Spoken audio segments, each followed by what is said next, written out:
성경은 구약과 신약으로 된 66권의 책입니다. 아마 3927 하면 모두 성경을 떠올릴 것인데요. 구약은 옛 언약, 신약은 새 언약을 뜻하는 단어로 성경은 하나님의 언약이 담긴 책입니다. 언약의 말씀이 성경에 기록된 것처럼 언약은 하나님께서 자신의 백성과 관계를 맺어가는 방식이기도 합니다. 물론 하나님의 언약은 세상에서 통용되는 계약 또는 약속과는 의미가 사뭇 다릅니다. 하나님께서 백성과 맺는 언약은 한 가지 특징을 말해본다면 전적으로 하나님께서 이루어 가시는 약속이라 할 수 있습니다. 하나님과 아브라함이 맺은 언약을 생각해 보면 이해가 쉽습니다. 하나님과 아브라함은 언약을 맺었지만 아브라함이 받은 복들은 전적으로 하나님께서 성취해 주신 복들입니다. 아브라함의 수고와 아브라함의 노력이 아닌 언약에 신실하신 하나님의 은혜로 아브라함은 믿음의 조상이 된 것입니다. 오늘 본문에 기록된 시내산 언약도 하나님의 약속입니다. 겉으로 보면 하나님과 백성들 쌍방간의 언약이 맞지만 언약이 유지된 것은 전적인 하나님의 자비로움 때문입니다. 오늘날을 살아가는 성도들 역시 예수 그리스도 안에서 살아가는 새 언약의 백성인데요. 본문에 기록된 시내산 언약을 통해서 하나님께서 우리에게 베풀어 주시는 은혜가 무엇인지 확인해 보도록 하겠습니다. 먼저 본문의 이해를 돕기 위해 출애굽기 19장부터 24장까지 시내산 언약을 잠시 요약해 보고자 합니다. 출애굽기 19장은 하나님께서 백성들에게 언약을 제안하는 장이라고 할 수 있습니다. 하나님께서 언약을 요청하신 거죠. 그리고 20장부터 23장까지는 십계명과 모든 율법들이 나와 있는데요. 시내산 언약을 한 줄로 요약 정리해 본다면 하나님 율법을 지키기로 맹세한 언약이라 할 수 있습니다. 그렇다면 우리가 함께 읽은 24장은 언약 체결 중 어떤 과정에 속할까요? 어떤 계약이 법적으로 성립되려면 반드시 당사자의 사인이 필요한 것처럼 최종적으로 도장을 찍는 것처럼 24장은 언약 당사자인 하나님과 백성들이 각자의 방식으로 사인함으로 언약이 최종적으로 체결되는 장이라 할 수 있습니다.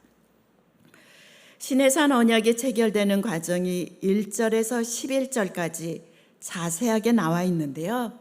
1절과 2절을 보시면 언약 체결을 위해서 하나님께서 부르신 사람들의 명단이 나옵니다. 한번 자막을 보시면은요. 아까 우리가 읽었기 때문에 함께 읽는 것은 생략하고요. 하나님께서 모세와 아론 그리고 아론의 두 아들 나답과 아비후 그리고 백성을 대표하는 장로 70명을 부르셨습니다. 하나님께 가장 가까이 나간 사람은 모세의 한 사람뿐입니다. 백성을 대표하는 사람들도 모세보다 멀리 떨어진 곳에서 경배를 드렸고 백성들은 산 위에 오르지 못했습니다. 백성들은 산 안에 있었습니다. 애굽에서 출애굽한 백성들의 숫자가 장정만 70만이 넘었기 때문에 총 200만 명이 넘는 것으로 추정할 수 있습니다. 그렇기 때문에 200만이 넘는 백성들 전체를 부르는 대신 백성을 대표하는 사람들을 가까이 부르신 것입니다. 이것은 차별보다는 구별이란 단어를 사용할 수 있습니다. 여호와는 거룩한 분이시기 때문에 백성들을 구별해 주신 것입니다. 성급한 마음에 백성들이 하나님께 나오다 죽을까 염려되어 보호하는 차원일 수 있습니다. 11절에도 비슷한 내용이 나오는데요. 11절을 보시면 하나님께서 존귀한 자들에게 손을 대지 않았다는 말씀을 보더라도 이들이 거룩해서가 아니라 거룩하신 하나님께서 특별히 보호해 주셨다는 것을 알 수 있습니다. 언약의 당사자가 하나님과 백성이라면 모세는 중재자의 역할을 맡았습니다.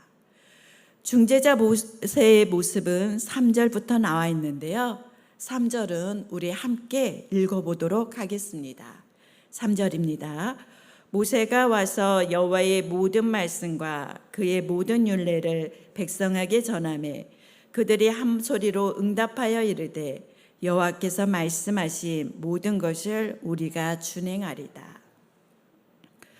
모세가 언약을 체결할 때, 중재자 역할을 할 때 율법 준수, 말씀 준행을 가장 중요하게 여긴 것을 알 수 있습니다. 여호와의 모든 말씀을 준행하겠다고 맹세하는 모습은 3절뿐만 아니라 7절에도 나오는데요. 모세가 말씀 준행을 강조한 것은 당연합니다. 세상에서도 알 수 있듯이 언약은 체결하는 것도 중요하지만 지켜져야 합니다. 시내산 언약 역시 체결과 함께 당사자들이 함께 지켜야만 효력이 있는 것입니다. 그런데 우리 하나님은 영원토록 신실한 분이기 때문에 약속을 어기실 리 없습니다. 만약 시내산 언약이 깨진다면 원인 제공은 열이면 열, 백성들 편에 있는 것입니다. 모세는 이 점을 염려한 것입니다. 그리고 모세의 염려가 단순한 기우가 아님을 보여주는 사건이 곧 발생하는데요. 이와 관련된 내용이 오늘 본문 18절 한 구절 안에 숨어 있습니다. 18절 한번 제가 읽어보겠습니다. 모세는 구름 속으로 들어가서 산 위에 올랐으며 모세가 40일 40야를 산에 있으니라. 출애굽기에 기록된 모든 사건들이 시간 순으로 배열된 것은 아니지만 12절부터 18절까지의 내용은 시내산 언약이 체결된 직후의 내용입니다. 모세는 성막과 성소와 관련된 하나님의 지시를 받기 위해서 40일 동안 산에 올라갔습니다. 그런데 이 40일 동안 모세가 보이지 않자 산 아래에 남아있던 백성들은 불안해지기 시작합니다. 백성들은 불안감과 초조함을 견디지 못했고 결국 아론을 압박해서 자신들을 위해 하나님의 형상을 만들어 숭배하게 됩니다. 출애굽기 32장에 나오는 우리가 잘 알고 있는 금송아지 사건입니다. 금송아지 사건이 바로 18절 기간 동안 있었던 일입니다. 금송아지 사건은 단순해 보이지만 백성들이 지은 죄는 사실 복잡합니다. 10계명 중 1계명, 2계명, 3계명까지 3개의 계명을 어긴 아주 큰 죄입니다. 거룩하신 하나님, 사람의 눈에 보이지 않는 하나님, 그동안 말씀으로 백성들을 인도하신 하나님을 눈에 보이는 사물, 말하지 못하는 형상으로 하나님을 바꿔놓은 것이 바로 금송아지 사건이기 때문입니다. 그런데 사랑하는 성도 여러분, 저는 금송아지 사건을 볼 때마다 계명을 어기고 우상 숭배를 한 백성들을 도저히 이해할 수도 없었지만, 한편으로는 과연 오랫동안 애굽에서 노예로 살아왔던 백성들이 하나님의 율법을 온전히 지킬 수 있었을까 하는 질문들을 오랫동안 가져본 적이 있습니다. 왜냐하면 우리도 알지만, 우리도 신앙생활을 해보면서 거듭 깨닫지만, 하나님의 말씀을 온전하게 지킨다는 것은 너무나 어렵습니다. 여러분은 어떠실지 모르겠지만 저는 하나님의 말씀을 완벽하게 지킨다는 것은 사실 제게는 불가능한 일입니다. 그래서 저는 예화를 하나 들어 하나님의 말씀을 지키는 것이 얼마나 어려운 건지,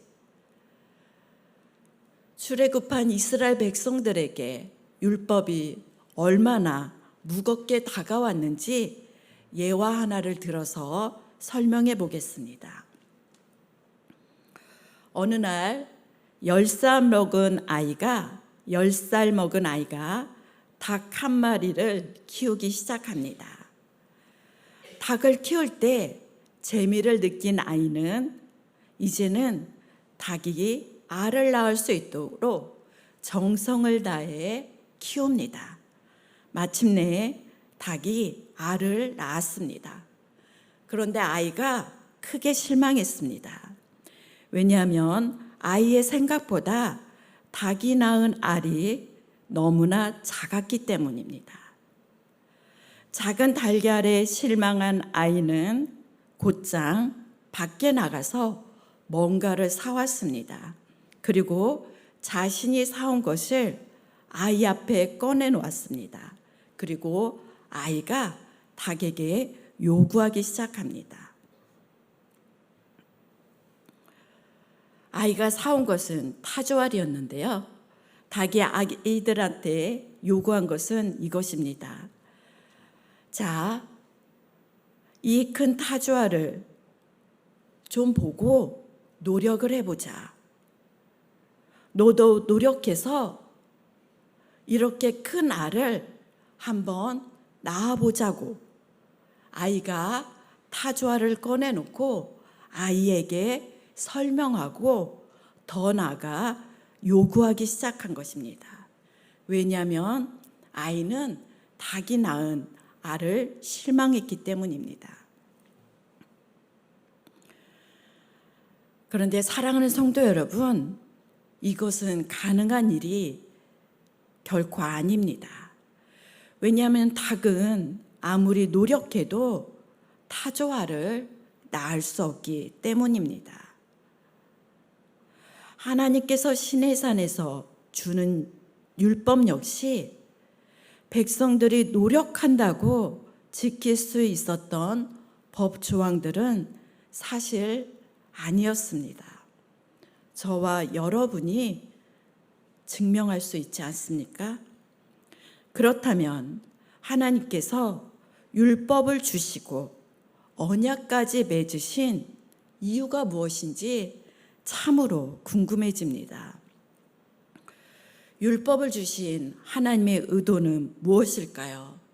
19장부터 23장까지 우리가 말씀을 들어왔기 때문에 하나님께서 율법인 주신 그 의도를 알고 계실 것입니다. 그렇기 때문에 저는 하나님의 의도가 언약 백성들이 살아가는 모습이 마음에 들지 않을 때 하나님께서 백성들을 정죄하기 위한 근거로 율법을 주셨다고 생각하지 않습니다. 또는 율법을 주심으로 오랫동안 노력한, 오랫동안 노예로 살아온 백성들을 채근하고 다그쳐서라도 완벽한 수준까지 백성들의 수준을 끌어올리고자 율법을 주셨던 것도 아닐 것입니다. 이런 이유는 결단코 하나님께서 율법을 주신 의도나 목적은 아닙니다. 하나님께서 율법을 백성들에게 주신 이유는 본질적으로 율법이란 하나님을 기쁘시게 하는 삶을 살아가는 삶을 가르쳐주는 방식이기 때문입니다. 하나님은 언약의 땅에서 백성들이 기쁘고 즐겁게 살아갈 수 있도록 율법을 주셨던 것입니다. 그렇기 때문에 하나님께서는 이스라엘 백성들을 구원하신 후에 율법을 준 것입니다. 만약 율법을 통해 백성들을 정죄하고 율법에 맞춰 백성들을 끌어올리기 위함이라면 하나님은 이스라엘 백성들을 출애굽하기 전에 율법을 주셔서 그 조건을 내신 후에 백성들을 구원하셔야만 했습니다. 하지만 우리가 아는 것처럼 하나님은 백성들을 먼저 구원하신 후에 율법을 주셨습니다. 그렇기 때문에 구약에 있는 율법 역시 하나님께서 은혜로 주신 것이 맞습니다. 그렇기 때문에 백성들이 율법을 어겼을 때도 진노와 징계는 있었지만 언제나 그러하듯이 하나님 편에서 새롭게 언약을 갱신해 주시며 언약을 또다시 계속해서 이루어 가셨던 것입니다. 저는 이 점을 8절에 나와 있는 본문 8절에 나와 있는 언약의 피로 한번 더 설명해 보고자 합니다. 6절에서 8절에 나오는 언약의 피를 설명하고자 하는데요. 구약학자 알렉 모티어는 6절에서 8절에 나와 있는 모세가 제물의 피를 뿌린 순서에 주목하라고 합니다. 모세는 반드시 여호와를 상징하는 제단에 먼저 피를 뿌려야만 했다고 말하고 있습니다. 왜냐하면 제단을 향한 언약의 피는 끊임없이 불순종하는 백성들을 향한 하나님의 진노를 유일하게 만족시킬 수 있는 대속의 죽음을 뜻하는 것이라고 설명합니다. 이렇게 설명해 볼까요? 하나님의 진노 아래 놓인 백성들을 반드시 죽을 수밖에 없는데 백성들은 언약의 피를 통해서 하나님의 임재 속에 들어가 오늘 본문에도 나와 있는 것처럼 하나님을 뵙고 먹고 마시는 식탁 교제를 누릴 수 있었던 것은 오직 제단에 뿌려진, 제단에 흘려진 언약의 피 때문이라는 것입니다. 그리고 이 뿌려진 피만이 오직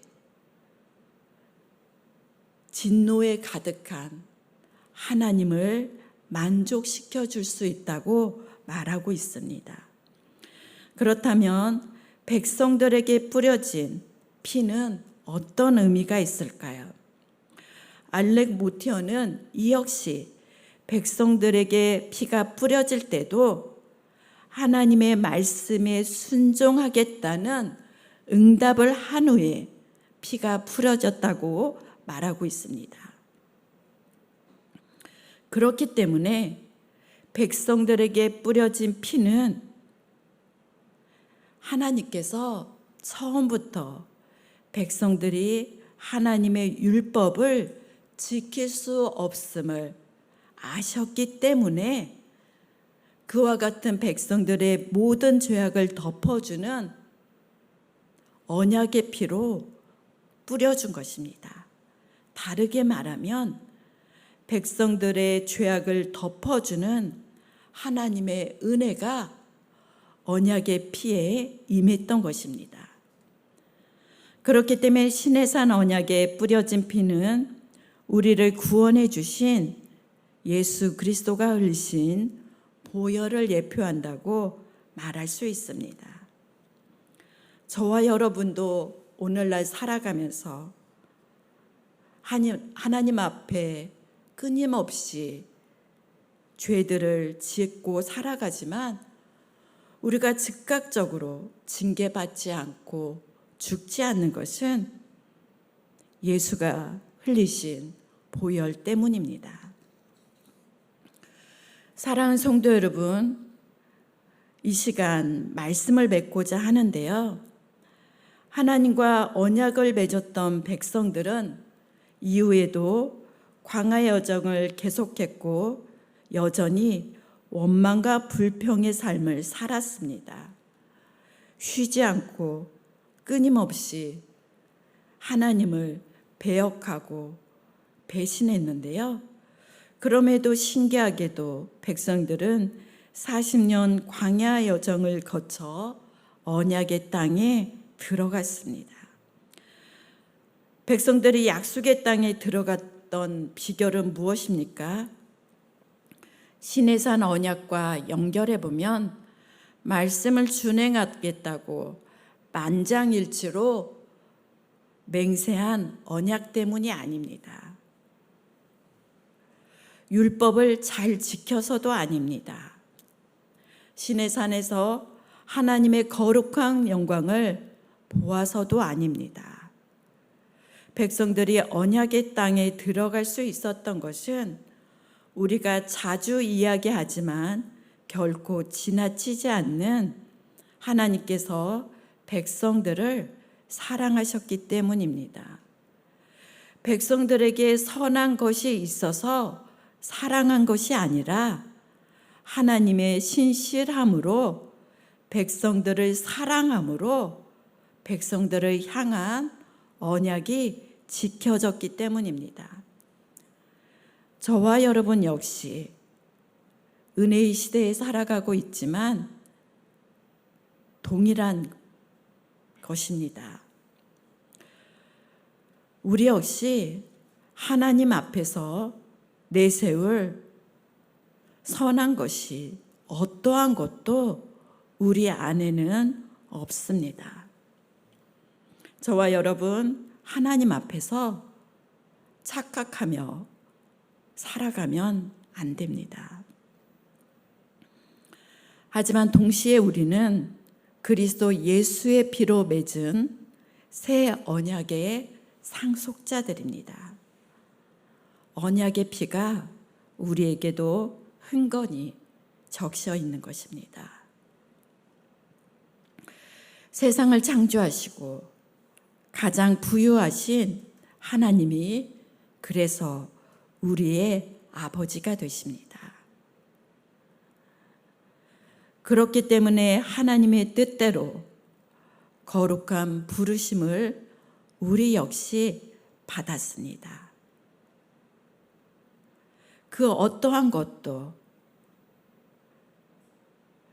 하나님의 사랑에서 우리를 끊을 수 있는 것은 아무것도 없습니다.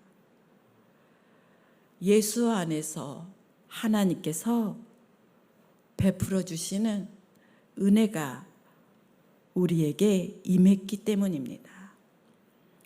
사랑하는 성도 여러분, 이와 같은 진리의 말씀을 굳게 잡고 언약 백성으로 이 땅을 저와 여러분 살아가시길 간절히 원합니다. 세상이 아닌 하나님만 바라보며 예나 지금이나 우리의 인생을 알고 계시고 동행하시는 하나님을 기뻐하며 참된 믿음의 길 걸어가시길 진심으로 간절히 소망하고 축복드립니다.